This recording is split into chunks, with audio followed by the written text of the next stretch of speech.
గోదావరి పరవళ్ళు జన గోదావరి పరవళ్ళట వందలాది వాహనాలు బైక్ ర్యాలీలతో జగన్ బస్సు యాత్రకు అడుగడుగున స్వాగతాలు. మండే ఎండను సైతం లెక్క చేయక బస్సు యాత్ర వెనకే జనం పరుగులు. తూర్పుగోదావరి జిల్లాలో జగన్ బస్సు యాత్రకు జన నీరాజనాలు. రావులపాలెం రాజమండ్రి వీధుల్లో జనసంద్రం. రోడ్ షో పొడవునా ప్రజలకు జగన్ అభివాదాలు. మేమంతా సిద్ధమంటూ రాష్ట్ర ముఖ్యమంత్రి వైకాపా అధినేత జగన్మోహన్ రెడ్డి నిర్వహిస్తున్న బస్సు యాత్ర గోదావరి జిల్లాలో జనజాతరను తలపించింది. ఓవైపు మండుతున్న సూర్యుడు, మరోవైపు తమ అభిమాన నాయకుడిని చూడాలన్న తపన.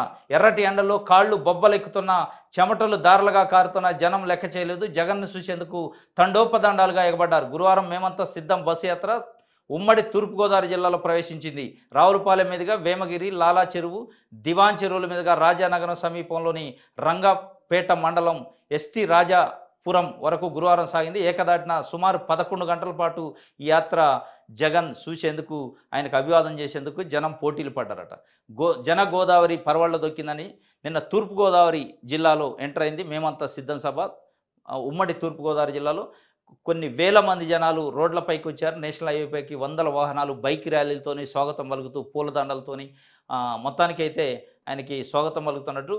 మొత్తానికి స్పందన బాగా ఉందనేది, జన నిరాజనం పట్టారనేది. ఎండ అంటే విపరీతమైన ఎండ ఉంది వాస్తవంగా. ఎండ ఉన్నప్పటికీ ఎండని కూడా లెక్క చేయకుండా జనాలు వేల లక్షల సంఖ్యలో రోడ్లపైకి వచ్చి నిరీక్షణ చేసి గంటల గంటల పాటు, ఎందుకంటే ఈ ర్యాలీలో కొంత డిలే అవుతుంది, అంటే షెడ్యూల్ ప్రకారం కాకుండా అయినప్పటికీ నిరీక్షణ చేసి బస్సు యాత్రకి వచ్చి జగన్ని కలవాలి, జగన్నితో అభివాదం తీసుకోవాలని చెప్పి ఆయనతో కరచాలనం చేసే ప్రయత్నం కూడా చేసినట్టు ఒక వార్తనిచ్చారు.